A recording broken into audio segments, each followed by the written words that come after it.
The husband betrayed. The pregnant wife filed for divorce. Years later, a diagnosis sent him into a panic. Michael Thompson never thought silence could hurt so much. On that February night, sitting on the leather sofa in the living room he had worked so hard to afford, he watched Natalie prepare dinner with slow, careful movements, one hand protecting the 6-month curve of her pregnancy beneath a mustard-colored knit sweater. She hadn't looked at him all evening, not even when he arrived at 11 p.m., with excuses about a late meeting with investors that no longer sounded credible, even to himself. "Have you eaten?" Natalie asked without turning around, stirring something in a skillet. "I'm not hungry." "As you wish." Just 3 words. Michael clenched his fists. He knew that tone. It was the same one his mother used when his father came home drunk on Fridays. Polite, distant, empty. He stood up and walked to the kitchen. Natalie still had her back to him, her hair tied in a messy ponytail. He noticed a smudge of blue paint on her wrist, probably from the art classes she taught at the elementary school, and something inside him twisted. "Nat, we need to talk." "Not tonight, Michael." "When? Then?" She turned off the stove and turned around slowly. Her eyes were dry, but there was something worse than tears in her gaze. Resignation. "Do you really want to talk? Or would you rather we keep pretending I don't know where you've been for the past few weeks?" The air grew thick. Michael opened his mouth, but the words caught in his throat like broken glass. Natalie, things aren't what they seem." "No." Her voice didn't waver. "Then explain to me why yesterday I found a receipt from a restaurant in Greenwich, Connecticut, one you've never taken me to for 2 people. Wine you don't drink. Dessert you don't eat."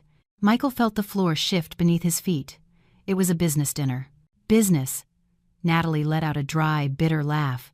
"Business with the scent of another woman's perfume on your collar?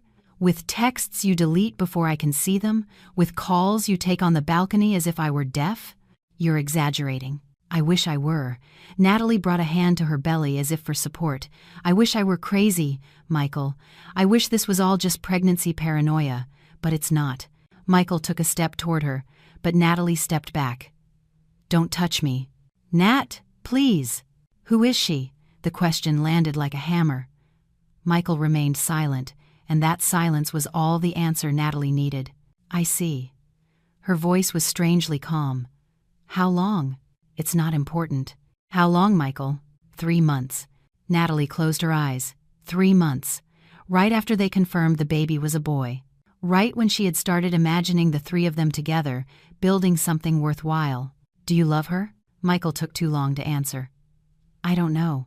Natalie nodded slowly, as if she had just understood something fundamental about the man in front of her. "Then we have nothing more to talk about." She took off her apron, left it neatly folded on the counter, and walked toward the bedroom. Michael followed her.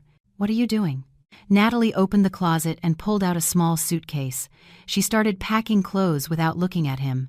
A pair of jeans, t-shirts, underwear with precise, mechanical movements. "I'm going to my mother's." "And the baby?" Natalie stopped. She looked at him with a mixture of disbelief and contempt that Michael would never forget. "The baby is coming with me, because I will never make him feel like he's an inconvenience in my life." "I didn't say that." "You didn't have to." She snapped the suitcase shut. "You said it every time you came home late, every time you complained that all I talked about was the pregnancy, every time you made me feel like I was a burden for wanting to build a family with you." Michael felt something break inside his chest, but pride kept him from moving. "You can't just leave like this. We have to think this through." "I've already thought it through." Natalie picked up the suitcase and walked to the door. "My lawyer will be in touch with you tomorrow." "Lawyer?" Michael froze. "Are you filing for divorce?" Natalie turned in the doorway. There were tears on her cheeks, but her voice was as firm as steel. "I'm not raising my son in a house where love became a lie." The door closed with a soft click. Michael was left alone in the middle of the living room, surrounded by expensive furniture and a deafening silence. And for the first time in his life, he understood that there were things money could neither buy nor get back. Rebecca Vance was not the kind of woman who went unnoticed. When she walked into the conference room at Thompson Capital Partners, his financial consulting firm, that March afternoon, everyone present looked up. She wore a tailored burgundy suit that seemed custom-made, heels that clicked with authority on the hardwood floor, and a leather portfolio under her arm. Michael watched her from his office through the glass wall. Rebecca met his gaze with a calculated professional smile, but with something else underneath, something he had learned to recognize in recent weeks. Pure, strategic interest. "She's the new tax advisor Bergman hired. His partner, Ethan," explained, approaching with 2 cups of coffee. "He says she's a shark with numbers. And what's she doing here?" "She's here to review the accounts for the Hudson Yards real estate project. Apparently, the IRS is looking at us under a microscope." Michael nodded, never taking his eyes off her. Rebecca spoke with confidence, gestured minimally, took precise notes. She didn't smile to please, nor did she seek approval. And that, in some twisted way, he found attractive. 3 hours later, when the meeting ended and the rest of the team had left, Rebecca remained, organizing her papers in the room. Michael walked in. "Need anything else?" She looked up, closing her portfolio calmly. "Depends. Are you offering professional or personal help?" The question caught him off guard. "Excuse me?" Rebecca leaned against the table, crossing her arms. "I've seen the way you look at me, Michael. And it's not the way a CEO looks at a consultant." He should have walked away. Should have said something polite and professional. Should have thought of Natalie, of the baby who would be born in 3 months. But he didn't. "You're always this direct?" Rebecca picked up her purse without rushing. "Life's too short for detours. I'm married." "I know." There was no judgment in her voice, only acknowledgement. "But you don't seem happy." Michael laughed without humor. "Is it that obvious?" "To someone who knows how to look, yes." Rebecca walked to the door but stopped beside him. "If you ever need a drink and a conversation with no strings attached, you know where to find me." And she was gone. Michael stood motionless, his heart racing, with a sense of vertigo he hadn't felt in years. That night, he came home to a dark apartment. Natalie no longer lived there. The place smelled stale, of absence. The fridge held only beer and 2-day-old Chinese takeout. The bed was unmade. Natalie's toothbrush was gone from the bathroom. Michael poured himself a whiskey and sat on the sofa. He took out his phone. Rebecca had sent him a message that afternoon with her personal number. "In case you change your mind." He shouldn't. He knew he shouldn't. But he dialed anyway. 2 weeks later, Michael and Rebecca were having dinner at a discreet restaurant in Greenwich. She talked about her travels, her years working in London, the men who had disappointed her, and the opportunities she had seized. "I've never understood women who settle," Rebecca said, cutting a piece of filet mignon with surgical precision. "The world is full of mediocre people who get comfortable. I don't want that." "And what do you want?" "To live well, travel, have interesting conversations with people who understand that ambition isn't a flaw." Michael took a sip of his wine. "Natalie thinks I'm selfish." "Natalie is your wife." "My ex-wife." The word tasted bitter. "Well, she will be soon. We sign the papers next week." Rebecca didn't seem surprised or uncomfortable. "Children?" "1. A boy. Due. In June." "And you're going to be present?"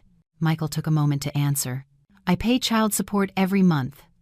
$4,000, deposited religiously. It's the minimum the law requires." "But do you see him?" Michael stared at his plate. The steak was perfect, but he had no appetite. "No. Natalie made it clear the money is for Alex, but she doesn't want me around." "And how do you feel?" "Relief." The word escaped on its own. "And guilt. But mostly, relief." Rebecca reached out and touched his hand. "You're not the first man to realize he got married for the wrong reasons." "You've been married?" "Once. It lasted 2 years." She smiled without nostalgia. "I realized I'd rather be alone than be bored." Michael felt something loosen in his chest. With Rebecca, there were no reproaches, no impossible expectations, no late-night crying or conversations about cribs and baby names. Just adult conversation, expensive wine, and the possibility of feeling alive again.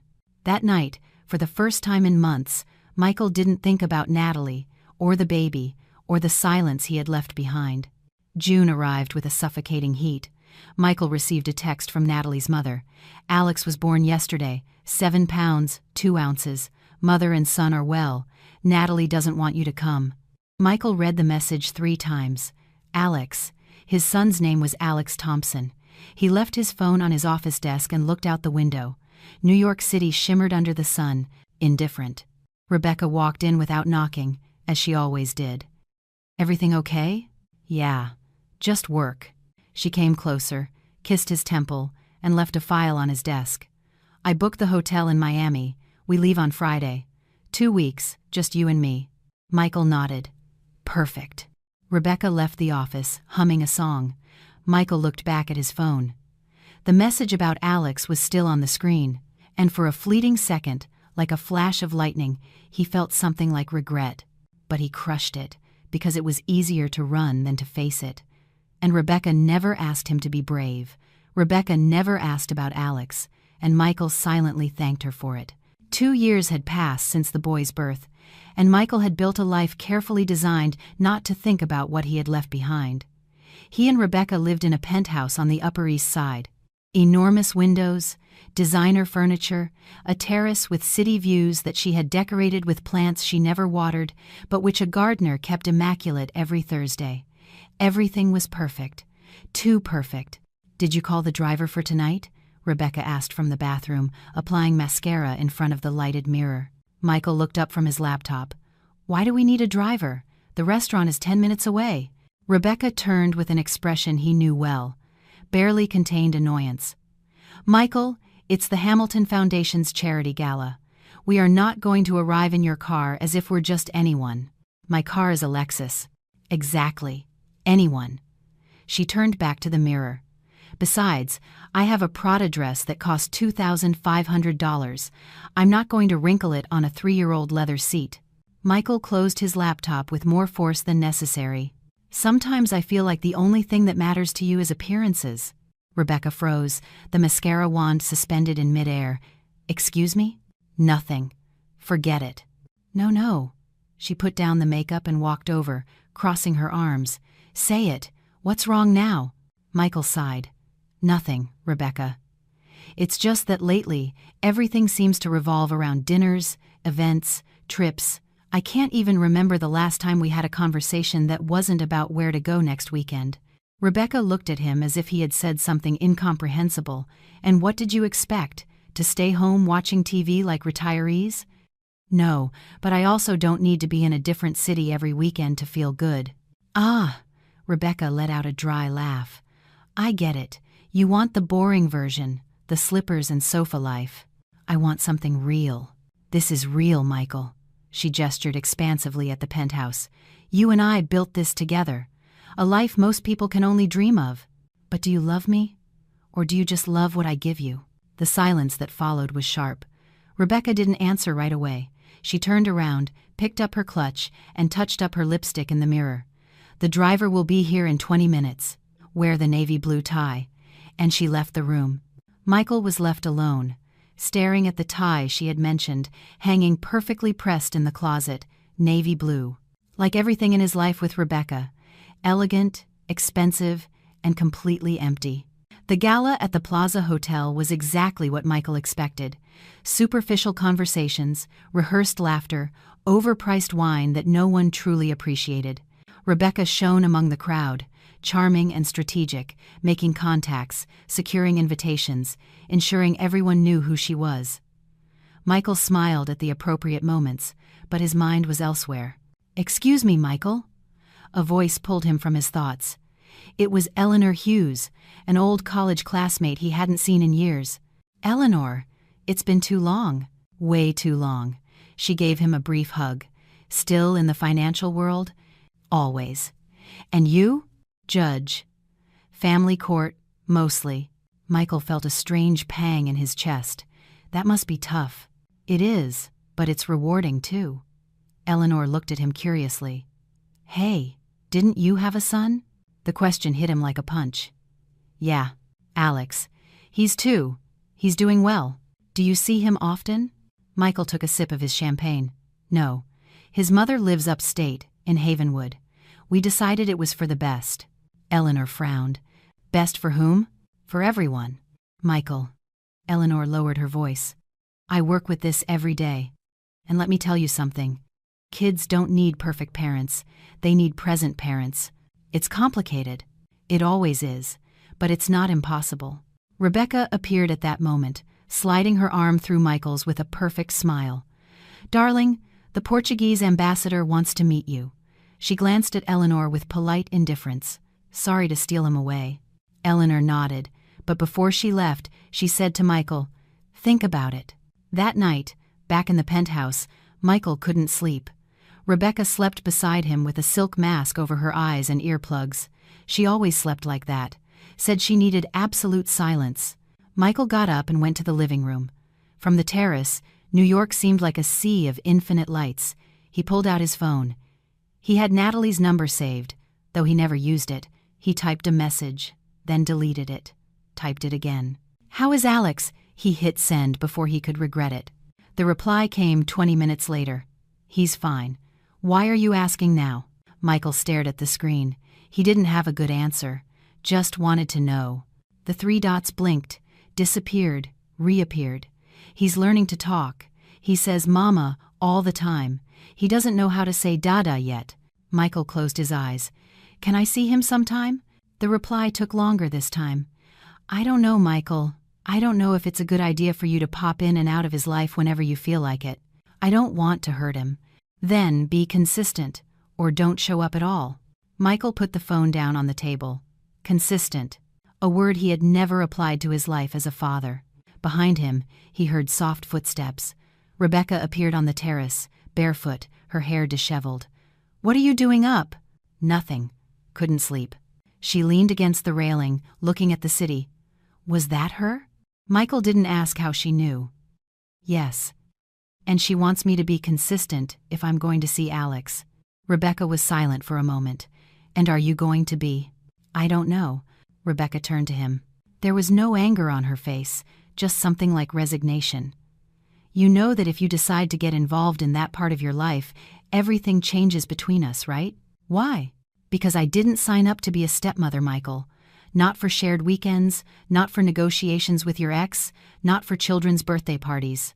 I'm not asking you to." "Not yet." Rebecca went back inside. "But you will." Michael stayed alone on the terrace, and for the first time in 2 years, he wondered if he had chosen the wrong life for the wrong reasons. Michael never went to Havenwood.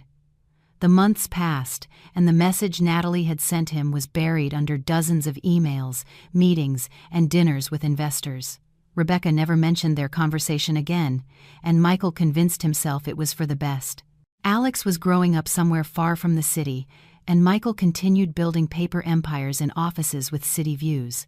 Everything seemed to be working, until it wasn't. It was a Tuesday in November when Michael got the call from his accountant. "We have a problem, Michael." "What kind of problem?" "The kind the IRS doesn't forgive. There are irregularities in the tax filings from the last 2 years, invoices that don't add up, transactions that look creative." Michael felt the air grow thin. "That's impossible. We go over everything with a fine-tooth comb." "Well, someone didn't, and now we're being audited." The word audit landed like a tombstone. Michael hung up and stared at his computer screen. The numbers were starting to not add up. Investments that had seemed solid now showed cracks. Partners who used to answer on the first ring now took days to reply. And Rebecca started asking uncomfortable questions. "Is the IRS thing serious?" she asked one night as they ate dinner at home. Michael poked at his salad without appetite. "It's manageable." Manageable as in, it will be fixed, or manageable as in, we're going to lose money? "Rebecca, now is not the time." She put down her fork with a sharp click. "Of course it's the time, because if this affects your company, it affects me." Michael looked up. "You?" "Yes, Michael, me. Our life. This?" She gestured at the dining room. "The crystal glasses, the original painting on the wall. I didn't sign up to live with uncertainty. Nobody signed up for anything. This is real life." Rebecca let out a cold laugh. "No, real life is what I left behind when I bet on you.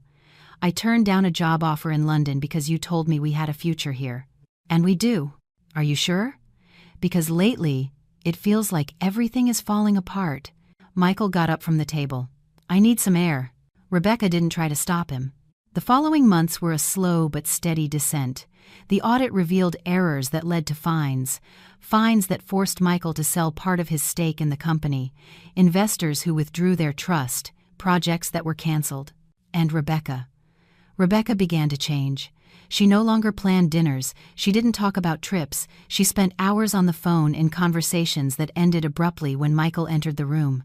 "Who were you talking to?" Michael asked one afternoon. "No one important." "Rebecca."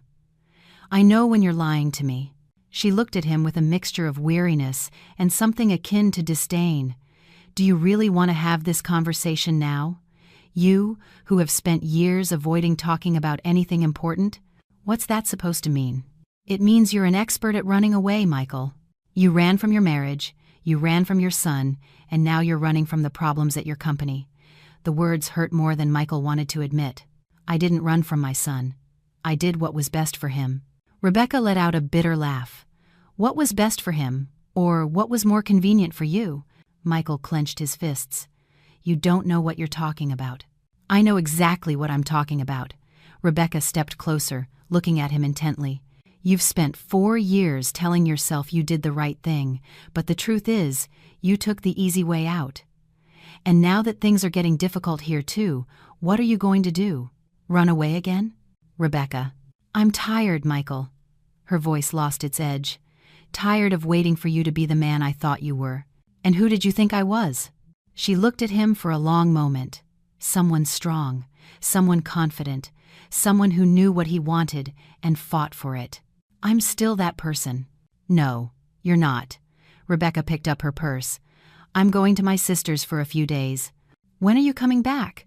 She paused at the door. "I don't know." And that uncertainty was worse than anything else she could have said. 2 weeks later, Michael received a text from Rebecca. "We need to talk.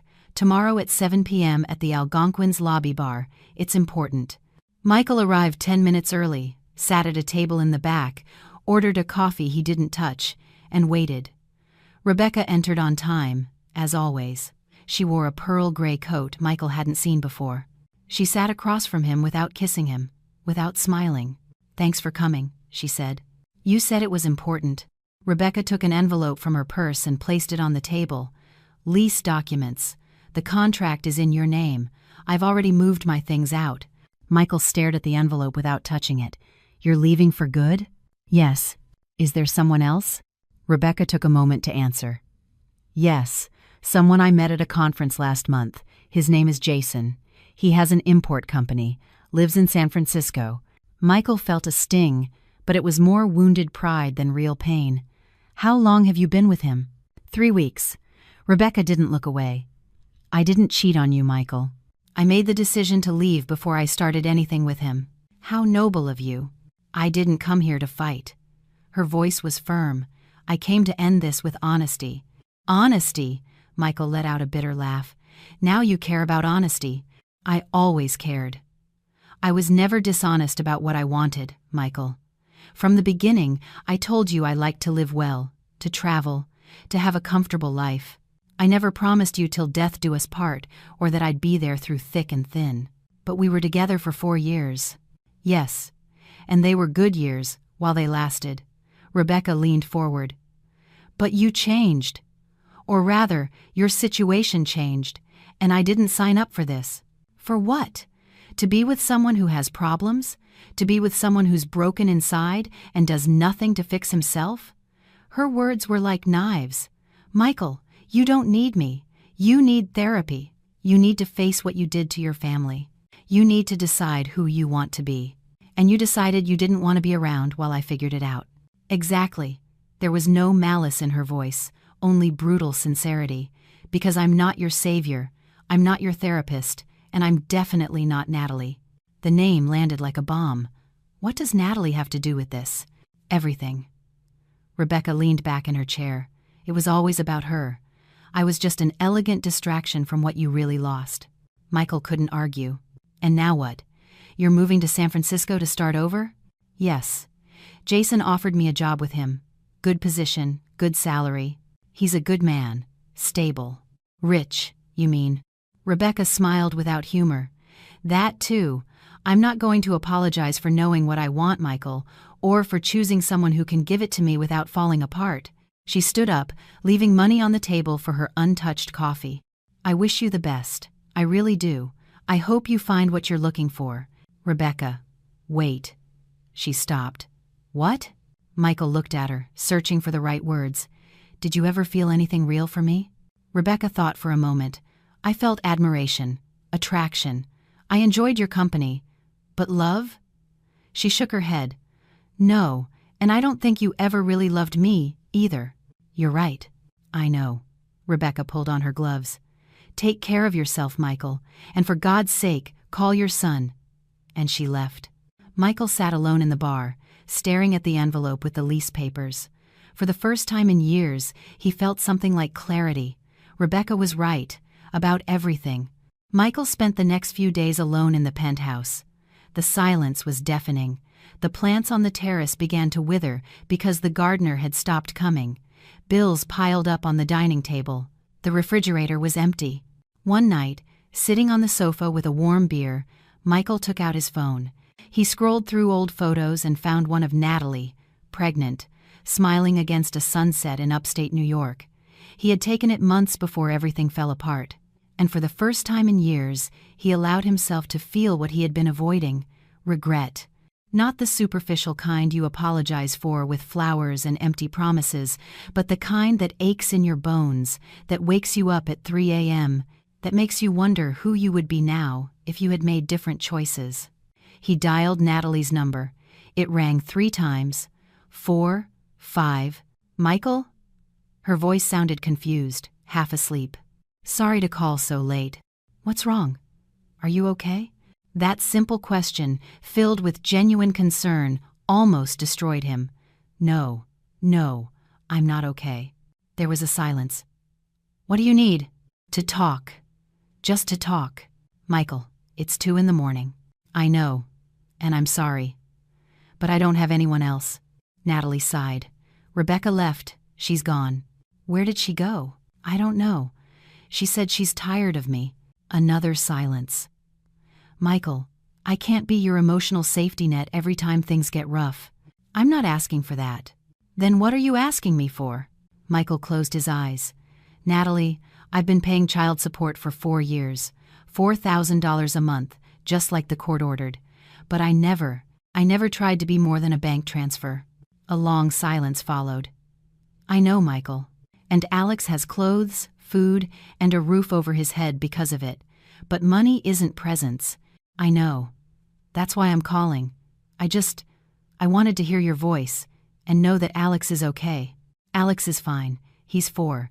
He goes to preschool, draws dinosaurs, and asks why the clouds move. Michael felt something break inside his chest. Does he ask about me? Natalie took a moment to answer. Sometimes. And what do you tell him? That his father is very busy, that he lives far away, that one day he'll meet him. Natalie, I have to go. Alex wakes up early. Wait, please. What? Can I see him? Just once. The silence that followed was long and heavy. We've been over this. You can't just pop in and out of his life whenever it's convenient for you. I don't want to pop in and out. I want to really try. You said that last time? This time is different. Why? Because you're alone? Because Rebecca left? Because your perfect life is falling apart? Michael had no answer, and that silence said everything. Good night, Michael. The call disconnected. Michael left the phone on the table, and for the first time in 4 years, he cried for everything he had lost and would never get back. Michael hadn't heard from Rebecca in 3 weeks. He had tried calling, sent messages, even went to her sister's apartment, but no one answered. The penthouse had become a mausoleum of expensive, empty memories. The company was still floundering. 2 more partners had jumped ship. Meetings with tax lawyers were relentless, and Michael, for the first time in his life, felt completely alone. It was a Friday afternoon when his office phone rang. Unknown number. Hello? Mr. Thompson? This is Dr. Elizabeth Miller from Mount Sinai Hospital. Michael felt his stomach clench. Yes? We need you to come to the hospital as soon as possible. There is an urgent medical matter we need to discuss with you. A medical matter? I don't have any scheduled appointments. I know, but your recent lab work shows concerning results that require immediate attention. Michael frowned. I haven't had any recent lab work.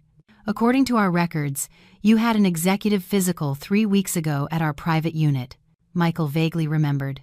Rebecca had convinced him to get a full checkup, part of a health program she had signed them both up for. Yes, that's right. But they told me everything was fine. There was an administrative error. The full results were processed late and, Mr. Thompson, I really need you to come in.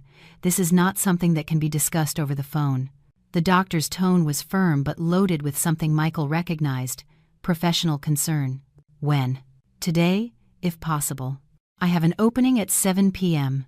Michael looked at the clock. It was 5:30. I'll be there. The hospital smelled of antiseptic and old coffee. Michael waited in a private consultation room, surrounded by pamphlets on healthy lifestyles that seemed to mock him. Doctor, Miller came in with a folder under her arm. She was a woman in her 50s, with thin-rimmed glasses and a serious expression. Mr. Thompson, thank you for coming so quickly. What's going on? She sat across from him and opened the folder. Your tests show elevated tumor markers, significantly elevated. Michael felt the air leave the room. Tumor markers? Yes, we've repeated the tests twice to be sure. We need to conduct more studies, an MRI, a biopsy, but the indicators point to an active oncological process. The word oncological echoed like a gunshot. Cancer. We can't confirm it 100% yet, but it's the most likely hypothesis. We need to act quickly. Michael stared at the pages filled with numbers and medical terms he didn't understand. What kind of cancer? Possibly pancreatic, though we need the tests to confirm. The doctor paused. Mr. Thompson, I'm going to be direct with you. If it's what we suspect, the prognosis depends on how advanced it is and how quickly we act. How much time? I can't know that until we have all the results, but every day counts. Michael nodded mechanically. When can I get the tests? Tomorrow morning. I've already reserved a slot. Okay. The doctor closed the folder and looked at him with a mix of professionalism and empathy. Mr. Thompson, do you have family? Someone who can support you through this process? Michael opened his mouth and realized he didn't know how to answer. He left the hospital in a state of shock. The streets of New York were full of people heading home from work, people with normal problems, with normal lives. Michael sat on a bench in Central Park and took out his phone. He dialed Rebecca's number. Voicemail. Rebecca, it's me. I need you to call me. It's urgent. He hung up. He waited an hour. 2. Nothing. Then he dialed another number. Michael? Natalie's voice was cautious. Hello? What is it now? Michael closed his eyes. I'm sick. There was a silence. What kind of sick? The serious kind. Cancer, probably. They're doing more tests tomorrow. He heard Natalie take a deep breath. Michael, I'm so sorry. I really am. Me too. Are you alone? Yes. Rebecca isn't answering. I think it's over between us. Natalie was quiet for a moment. Do you need anything? No. I just wanted you to know. In case, his voice broke, in case something happens to me, I need Alex to know that I existed, that even though I wasn't there, he was important. Michael, I know I have no right to ask you for anything. I know I screwed everything up. But please, when he's older, tell him I'm sorry. Natalie took a moment to reply. You're not going to die. You don't know that. No. But I'm going to believe you won't. Her voice softened. Do you want me to come? Michael felt something loosen in his chest. You would? Not for you. For Alex. Because one day he's going to ask me what I did when his father was sick, and I want to be able to tell him I was there. Thank you. I'll be there tomorrow afternoon. Send me the hospital address. Natalie, you don't have to do this. I know. But I'm going to do it anyway. The call disconnected. Michael sat on the bench, phone in hand, and for the first time in years, he felt something like hope. Not that everything would be okay, but that in the end, he might not be completely alone. The hospital waiting room was filled with people who looked like they had been there for an eternity. Michael had spent the morning undergoing tests, MRIs, biopsies, blood draws that left bruises on both arms. Now, he was waiting for the preliminary results. Sitting in an olive-green plastic chair, staring at the worn linoleum floor, his phone vibrated. A text from Natalie. "I'm in the lobby." Michael felt his stomach clench. He hadn't seen her in over 4 years. He stood up on shaky legs and walked toward the main entrance. And there she was. Natalie had changed, but she was still herself. Her hair was shorter, with a few gray streaks she hadn't bothered to cover. She wore jeans, sneakers, and a terracotta-colored cardigan. No makeup, no jewelry. Next to her, holding her hand, was a small boy with dark eyes and tousled hair. Alex. Michael froze. Natalie saw him and walked toward him with firm but cautious steps. "Hi, Michael." "Hi." They looked at each other for a moment that felt eternal. Then Natalie gestured to the boy. "Alex, this is—" she hesitated. "This is Michael." The boy observed him with curiosity. "Are you Mommy's friend?" Michael felt something break inside his chest. Natalie knelt beside her son. "He's someone important, someone who wanted to meet you." Alex nodded, unconvinced, and clung to his mother's leg again. Michael swallowed hard, looking at the boy. Alex Thompson, his son. He had his last name, though he had never been present for it to mean anything more than letters on a document. "Thanks for coming. How are you feeling?" "Tired. The tests were intense." Natalie nodded. "When will you know the results?" "In a few hours. The doctor wants to see me this afternoon." "Okay." Natalie looked around. "Is there somewhere we can sit?" "There's a cafeteria on the second floor." The hospital cafeteria smelled of industrial coffee and plastic-wrapped pastries. Alex sat next to his mother, swinging his legs and staring in fascination at a candy vending machine. "Can I, Mom?" Natalie gave him $1. "Just one." The boy ran off. Michael and Natalie were left alone at the scratched Formica table. "He's gotten so big," Michael said, watching Alex. 4.5. He's growing up too fast. "What's he like?" Natalie smiled with a mix of pride and exhaustion. "Curious. He asks about everything. He loves dinosaurs and building things with Legos. He's shy at first, but once he warms up, he never stops talking." Michael felt his throat tighten. "He looks like you. He has your eyebrows." Natalie looked at him directly. "And your habit of drumming your fingers when you're nervous." Michael looked down.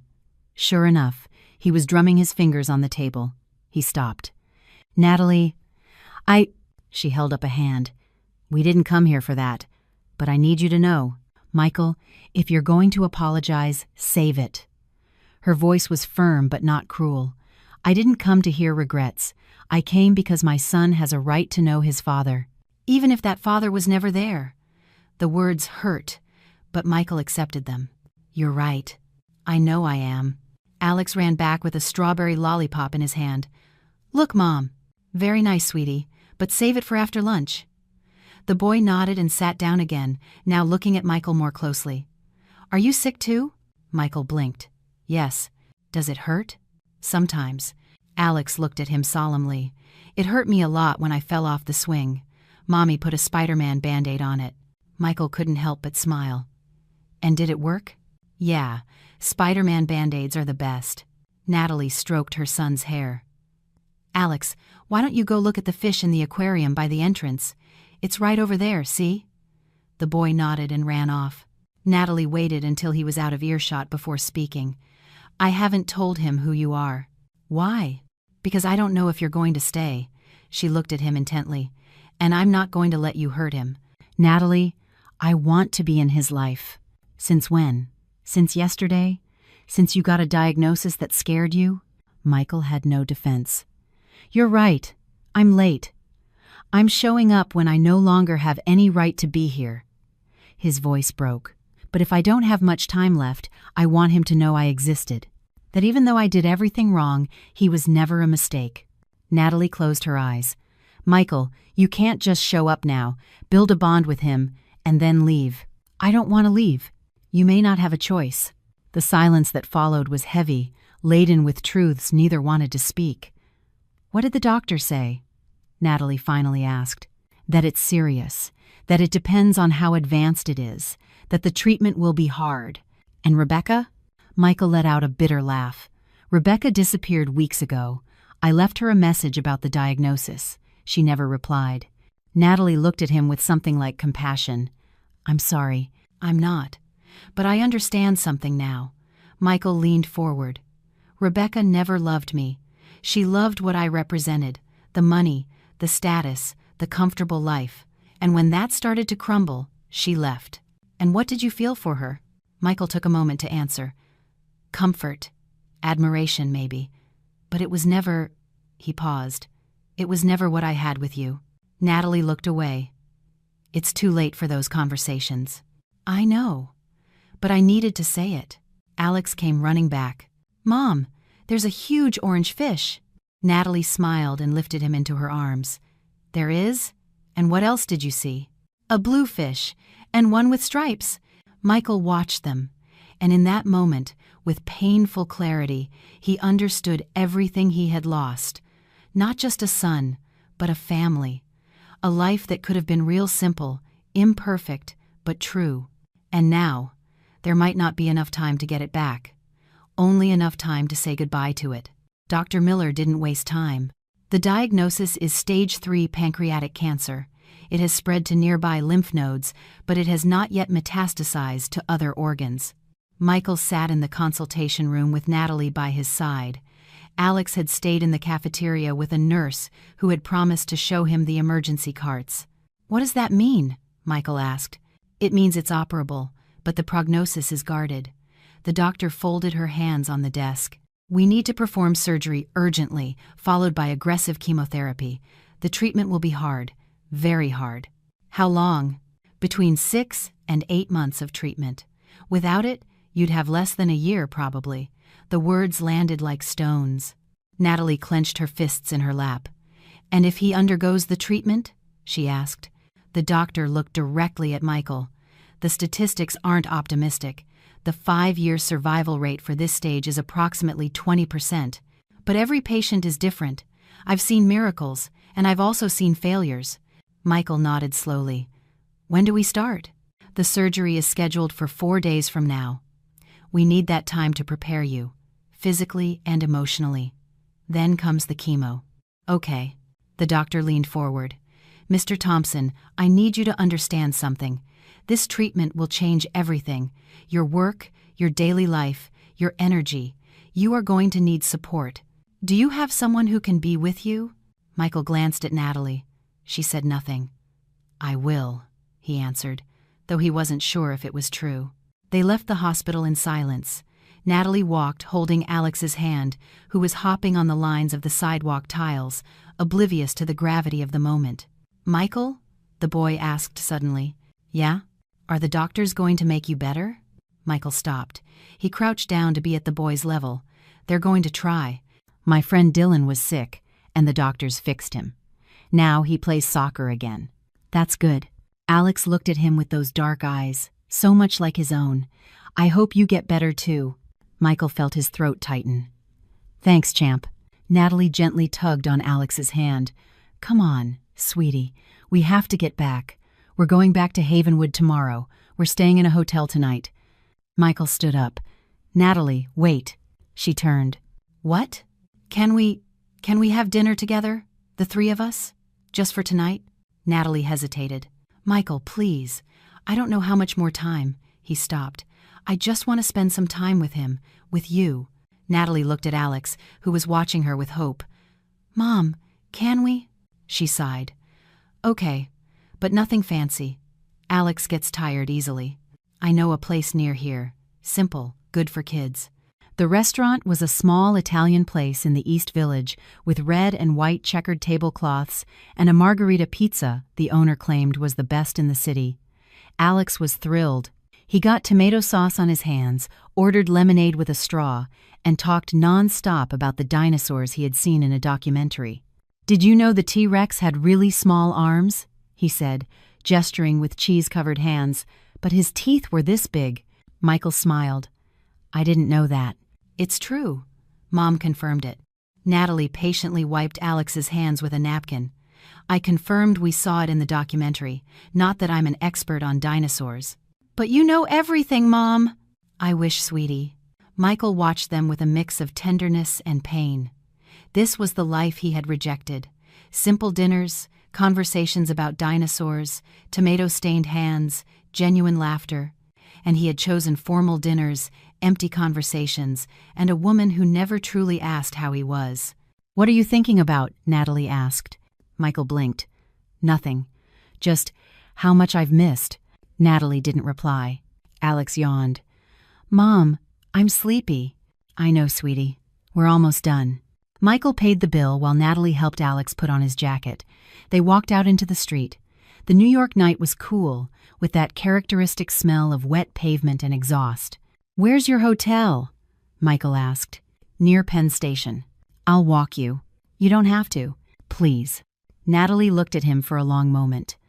"Okay." They walked in silence. Alex was half asleep, leaning against Natalie's leg. When they reached the hotel, Michael stopped at the entrance. "Thank you for tonight." "You don't have to thank me." "Yes, I do." Michael put his hands in his pockets. "Natalie, I know I have no right to ask this, but could I see Alex sometimes? Even just on a video call. I just want to be in his life, somehow." Natalie looked at her son, who had fallen asleep against her. "I'll think about it. That's all I ask." She nodded and went into the hotel without another word. Michael stood on the street, watching the automatic doors close, and for the first time, he understood something fundamental. There was no recovery possible, no going back. There were only consequences, and the only question that mattered was whether he would have enough time to accept them. The surgery lasted 6 hours. Michael woke up in a white room with tubes connected to his body and a pain that seemed to pierce him from side to side. The nurse explained that everything had gone as well as could be expected, but that recovery would be slow. Michael spent 3 days in the hospital. He called Rebecca one last time. "This time," she answered. "What do you want, Michael?" Her voice was cold, distant, as if she were speaking to a stranger. "I just wanted you to know they operated. I'm in the hospital." There was a silence. "I already know," Ethan told me. "And that's why you didn't come?" Rebecca let out a tired sigh. "Michael, this isn't going to work." "What? Us? You? Me? All of this?" Michael closed his eyes. "Because I'm sick. Because you're not the man I fell in love with." "You never fell in love with me, Rebecca. You fell in love with what I could give you." "Maybe," her voice didn't waver. "But you didn't love me either. You used me to fill a void your ex-wife left." Michael couldn't argue, because it was true. "So, this is goodbye?" "Yes." Rebecca paused. "I wish you the best, Michael. I really do. But I'm not the person who's going to be by your side through this, and you know that." "I know. Take care." The call disconnected. Michael put the phone on the hospital nightstand, and for the first time since the diagnosis, he didn't feel anger, only acceptance. Rebecca had been clear from the beginning. She wanted a comfortable life, travel, status. She never promised eternal love or loyalty in difficult times. The mistake had been Michael's, for thinking that would be enough, for not seeing that he was building a life on sand. On the 4th day, he was discharged. Michael returned to the penthouse with a bag of medications and a list of medical instructions that seemed endless. The apartment was exactly as he had left it, but it felt different, empty in a way that went beyond Rebecca's absence. He opened the empty refrigerator, except for a forgotten beer and an expired yogurt. He sat on the sofa. The silence was deafening. His phone vibrated. A text from Natalie. "Alex is asking about you. I told him you were recovering. Do you want a video call?" Michael felt something loosen in his chest. "I'd love that." 5 minutes later, the screen lit up with Alex's face. "Hi, Michael." "Hey, champ. How are you?" "Good. I drew a stegosaurus at school today. My teacher said it was really good." "I'm sure it was." "You're not in the hospital anymore?" "No. I'm home now." "Does it hurt?" Michael smiled despite the pain. "A little, but less every day. Mom says you have to rest a lot." "Your mom is right." Natalie appeared in the frame, sitting next to Alex. "How are you feeling?" "Tired, but okay. Have you eaten anything?" "Not yet." Natalie frowned. "Michael, you have to eat. Your body needs strength to recover." "I know. I just don't have much in the fridge. Do you want me to order you something?" "No, no. I can manage." There was an awkward silence. Alex yawned. "Mom, I'm sleepy." "Okay, sweetie, go brush your teeth. I'll be right there." Alex waved goodbye and ran off. Natalie was left alone in front of the camera. "Michael, you have to take care of yourself." "I will. Do you have anyone who can help you? A friend? Family?" Michael took a moment to answer. "No. My family lives in Ohio, and we haven't spoken in years. And friends, well, Ethan asks how I'm doing now and then, but he has his own life, and Rebecca, it's officially over." Natalie nodded without surprise. "I'm sorry." "I'm not." Michael leaned back on the sofa. "In the end, she did what she had to do. She was honest. More than I ever was with you." The comment stung, but Michael accepted it. "You're right." Natalie sighed.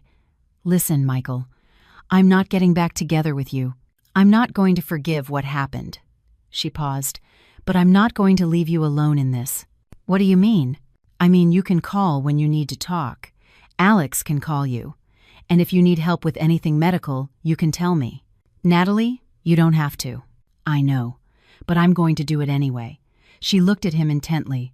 "Not for you, for Alex. Because one day he's going to ask me what I did when his father was sick, and I want to be able to tell him the truth." Michael felt his eyes well up with tears. "Thank you." "Don't thank me yet." Natalie stood up. "I have to put Alex to bed. Take care of yourself." The call ended. Michael stared at the black screen, and for the first time in his life, he understood something fundamental. Forgiveness wasn't reconciliation. It was offering the chance to close wounds with dignity, and that was more than he deserved. The chemotherapy was exactly as brutal as they had warned. Michael lost his hair in the 3rd week. His appetite vanished. The days became a succession of nausea, extreme fatigue, and sleepless nights. The penthouse, once a symbol of success, now felt like a luxury prison cell. Ethan came by occasionally, bringing food Michael could barely touch and engaging in awkward conversations about how business was going without him. "The firm is surviving," Ethan would say, not looking at him directly. "But we miss you." Michael knew it was a kind lie. The company had moved on without him, just as it would move on when he was gone. The video calls with Alex became the only thing he looked forward to. The boy would show him his drawings, tell him stories from school, and ask him questions about dinosaurs that Michael answered with what little energy he had left. "Michael, why don't you have any hair?" Alex asked one day with the brutal honesty of a child. "Because the medicine I'm taking made it fall out. But it will grow back, right? Like when my tooth fell out and a new one grew in? Something like that." "Oh. Well, then it's no big deal." Michael smiled. To Alex, everything had a solution. Teeth grew back, hair grew back, sick people got better. If only it were that simple. 6 months after the diagnosis, Michael returned to the hospital for a follow-up evaluation. Dr. Miller reviewed the results with a serious expression. "The tumor has partially responded to the treatment. It has shrunk, but not enough, and new spots have appeared on your liver." Michael felt the floor disappear from under him. Metastasis. Yes, small, but present. The doctor put down the papers. "Michael, we need to talk about options." "What options?" "We can continue with more aggressive chemotherapy, but the side effects will be severe, and the chances of complete remission are low, less than 5%. "And if I do nothing?" "Months. Maybe a year, if you're lucky." Michael leaned back in his chair. "Quality of life? Without treatment, you'll have progressive pain, which we will manage with medication. The last few months will be difficult, but you'll be conscious and functional until near the end. With aggressive chemo, the side effects could incapacitate you much sooner. Then it's decided." The doctor looked at him with understanding.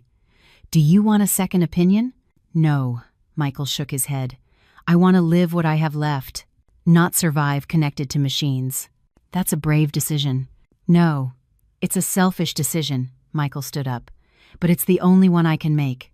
That night, Michael called Natalie. She answered on the second ring. "Michael, are you okay? Can you come to the city? I need to talk to you." "What happened?" "Nothing urgent. I just need to see you." Natalie was quiet for a moment. "I'll be there tomorrow." They met on the same bench in Central Park where Michael had sat the day he received the diagnosis. The park was full of people, jogging, walking dogs, living normal lives. Natalie arrived with a coffee for herself and one for Michael. "I wasn't sure if you still drank it." "Thanks." They sat in silence, watching the pond. "The tests weren't good," Michael finally said. Natalie closed her eyes. "How long?" "A year, maybe less. And the treatment? I'm going to stop it. I want to live what I have left, not spend it chained to a hospital." Natalie nodded slowly. "And what are you going to do?" Michael took a sip of his coffee. It was bitter, but he liked it. "I want to meet my son. For real. Spend time with him, even if it's only for a few months." "Michael, I know it's a lot to ask. I know I have no right. But please, Natalie, let me try." Natalie turned to him. "And what happens when Alex gets attached to you, and then you're gone? How do I explain that to him?" "You explain the truth. That his father made mistakes, that he showed up late, but that in the last months of his life, the only thing he wanted was to be with him." Natalie wiped a tear from her eye with the back of her hand. "I hate that you're doing this to me. I know. I hate that you're showing up now, when there's no time left. I know. And I hate that even so, I can't say no to you." Michael looked at her, surprised. Natalie sighed. "You can come to Havenwood. On weekends. Alex can get to know you better. But on one condition, anything. When the time comes, when you can't go on anymore, you tell me. So I can prepare Alex. So the goodbye isn't a trauma." Michael nodded, his voice cracking. "I promise." Natalie stood up. "Come this Saturday. Alex has a soccer game at school. He'd love for you to be there." "Really? He talks about you constantly. Asks when you're going to come visit." Natalie looked at him. "I don't know if I'm doing the right thing, but it's what I feel I have to do." Michael stood up and, without thinking, hugged her. Natalie was stiff for a moment, then she hugged him back. "Thank you," Michael whispered. "Don't thank me. I still don't know if I'm going to regret this." They separated. Natalie walked away through the trees of the park, and Michael stood there, watching her disappear into the crowd. For the first time in months, he felt something like peace. Not because he had fixed the past, but because maybe, just maybe, there was still time to create a few new memories, even if they were the last ones. The weekends that mattered. First weekend, November. Michael arrived in Havenwood by train with a small backpack and a box of dinosaur toys he had bought in a store in the city. Alex opened the door, and his eyes lit up when he saw the box. "Dinosaurs! I thought we could play together." They spent the afternoon on the living room floor, building a prehistoric world with cushions for mountains and blankets for swamps. "This is the T-Rex," Alex explained seriously. "He's the boss. But this other one, the Velociraptor, he's smarter. And who wins?" Alex looked at him as if it were obvious. Nobody wins. They become friends. Michael smiled. Natalie watched them from the kitchen with a cup of tea in her hands and an expression Michael couldn't decipher. That night, when they tucked Alex in, the boy asked him, "Michael, are you coming next weekend?" "If you want me to." "I do." Second weekend, late November. Michael taught Alex to play chess on an old board Natalie had stored away. The boy didn't understand the rules, so they made up their own. The pawns could jump, the rooks became castles with princesses inside, and the king had to escape from the dragon, the queen. "My princess tower captured your knight," Alex shouted, moving the pieces with no order at all. "That's not fair. You said we could make up the rules." Michael laughed. He hadn't laughed like that in months. After dinner, while Natalie was giving Alex a bath, Michael washed the dishes. She came into the kitchen and found him looking out the window. "What are you thinking about?" "That these last few weekends have been..." He searched for the words. "I don't know. Real, simple, good." Natalie leaned against the counter. "Alex is getting attached to you. Is that bad?" "I don't know yet," she was honest. "It depends on how much time we have left with you." Michael nodded. "I'm going to make the most of every day I can." Third weekend, early December. It was cold. Natalie suggested they go for a walk on a trail overlooking the Hudson Valley, a walk Alex loved. They walked along the path with Alex running ahead, collecting rocks and sticks. "Look, Michael, this rock is shaped like a heart." "Keep it. It's special." The boy carefully put it in his jacket pocket. They reached a lookout point.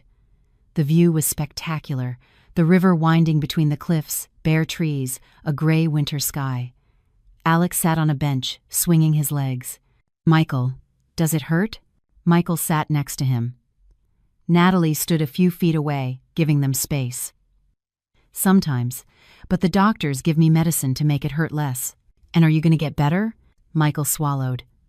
"I don't know, champ. The doctors are doing everything they can."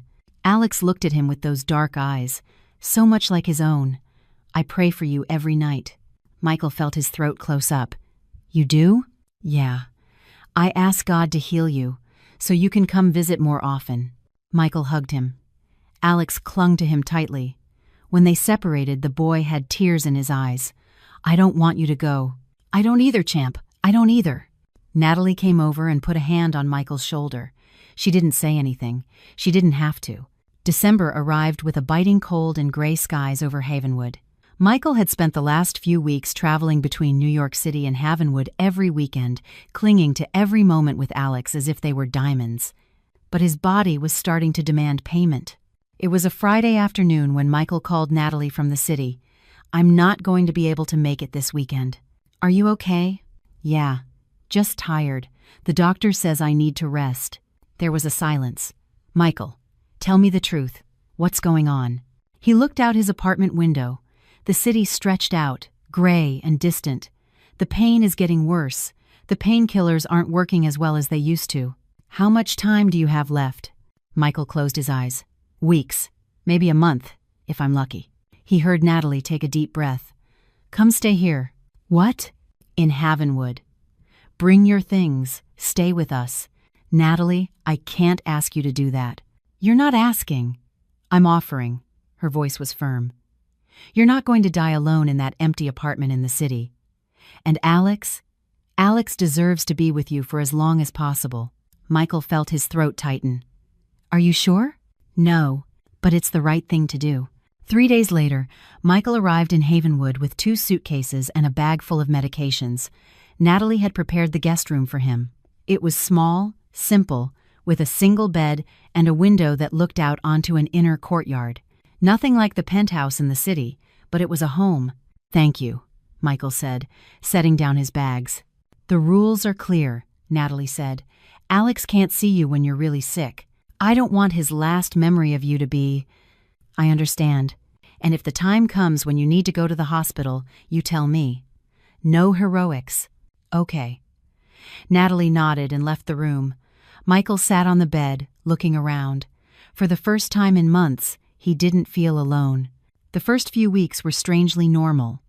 Michael would get up late, have breakfast with Natalie after she took Alex to school, and they would spend the mornings in a comfortable silence. She would grade papers at the dining table. He would read or look out the window. They didn't talk much. They didn't need to. In the afternoons, when Alex came home from school, Michael would gather his strength. They would play with dinosaurs, draw pictures, watch nature documentaries. "Michael, what's your favorite animal?" Alex asked one afternoon, lying on the sofa next to him. "I don't know. I've never thought about it. Mine's the elephant, because it has a good memory and never forgets its family." Michael swallowed.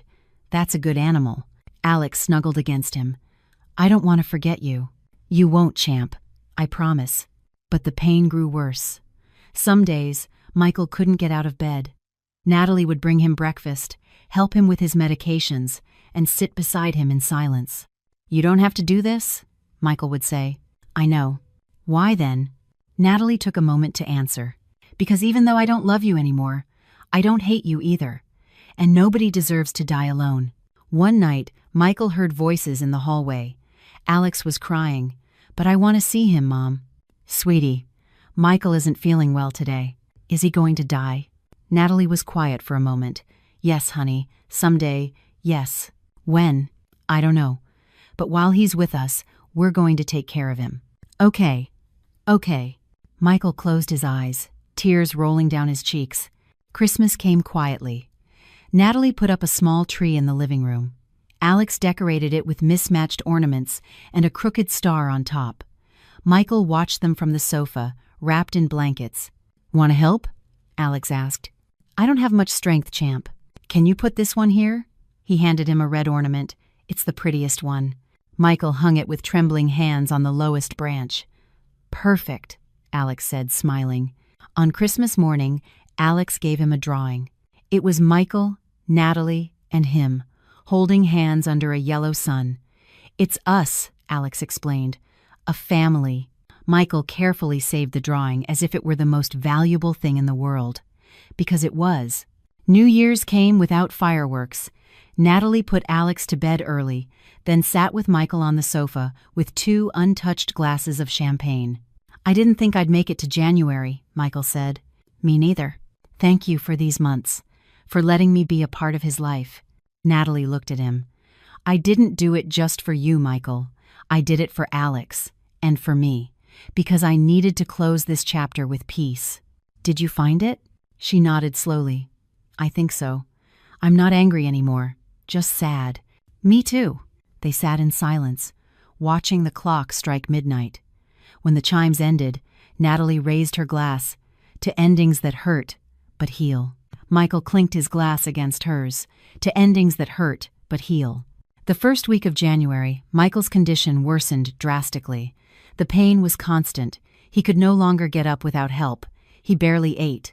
You need to go to the hospital, Natalie said one morning, finding him pale and sweating.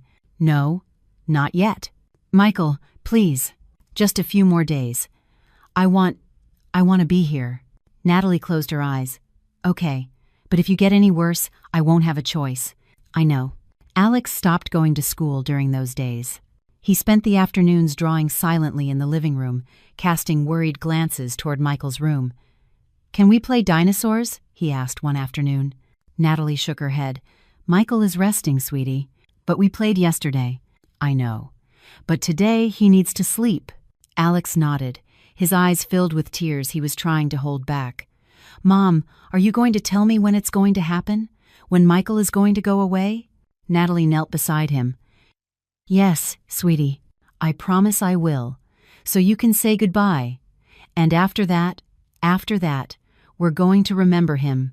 And we're going to be okay. The two of us, together. One night, Michael woke up to find Natalie sitting in the chair next to his bed. What are you doing here? Taking care of you. You don't have to. I know. She adjusted his blankets. But I want to be here when... She didn't finish the sentence. She didn't have to. Michael reached out his hand.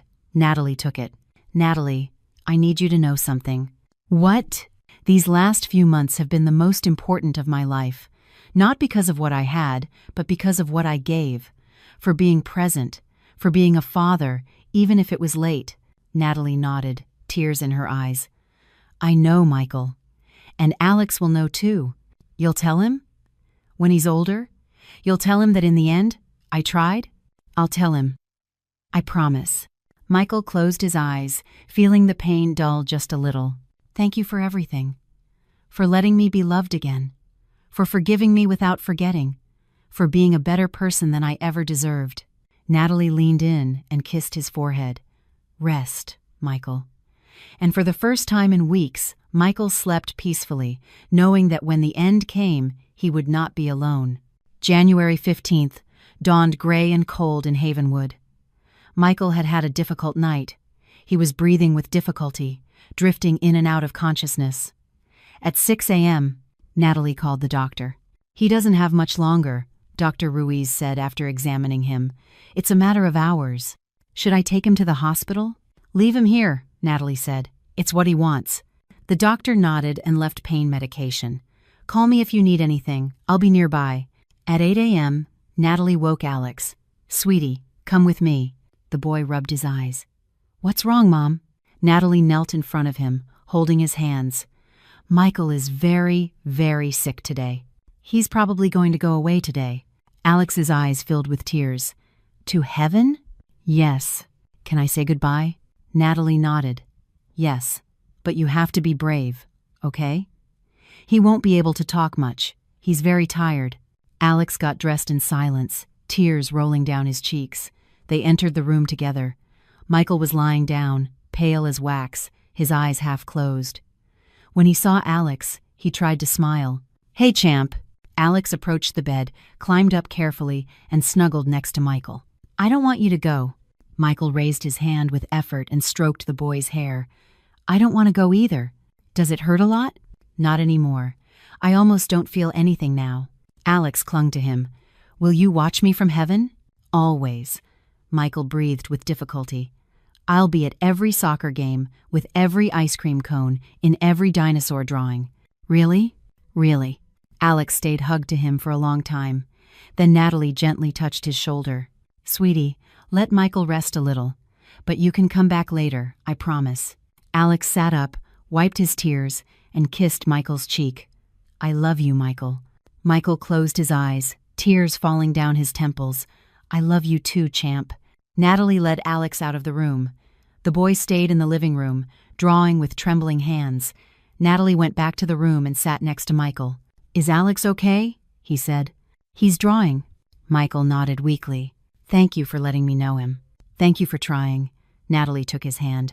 I know you were late, but I also know you tried. Michael looked at her with glassy eyes. Natalie? Yes? Do you think, in the end, I was a good father? Natalie squeezed his hand. You were the father you could be, and that's a lot. Michael closed his eyes, letting out a trembling sigh. I'm scared. I know. But you're not alone. I'm here. Can you stay until... I'm staying. I'm not moving. The hours passed slowly. Michael drifted in and out of consciousness. Sometimes he murmured nonsensical things. Sometimes he squeezed Natalie's hand. Sometimes he just breathed. Slower and slower. At 3 inches the afternoon, he opened his eyes one last time. Natalie. I'm here. Tell Alex. His father always loved him. I'll tell him. Michael smiled faintly. And you were the only one. He didn't finish the sentence. His hand went limp in Natalie's. His chest stopped moving. And Michael Thompson passed away at 3:23 p.m., surrounded by the woman who had once loved him and the peace it had taken him so long to find. Natalie sat for a moment, holding his hand. Then, carefully, she closed Michael's eyes. Rest, she whispered. It doesn't hurt anymore. She left the room with slow steps. Alex was sitting on the sofa with the finished drawing in his hands. When he saw his mother's face, he knew. He's gone? Natalie nodded, kneeling beside him. Yes, sweetie, he's gone. Alex began to cry. Natalie hugged him tightly, letting her own tears fall in silence. Did it hurt? No. He was peaceful, and thinking of you. Can I see him? Natalie hesitated. Are you sure? Alex nodded. They entered the room together. Michael looked asleep, calm, at peace. Alex approached and placed the drawing in his hands. Michael, Natalie, and him, holding hands under a yellow sun. So you can have it in heaven, he whispered. And they left in silence. The funeral was small. Ethan came from the city. A few colleagues from the business world sent expensive wreaths with impersonal messages. Rebecca did not appear, nor did she send a message. Natalie was not surprised. At the cemetery, as they lowered the coffin, Alex asked her, Mom, is Michael in heaven now? Natalie knelt beside him. Yes, sweetie. And he's not in pain anymore? No. He's not in any pain at all. Alex nodded thoughtfully. Can I bring him flowers sometimes? Of course you can. The boy stared at the grave. I wish I had known him sooner. Natalie felt her heart break. He did too, sweetie. He did too.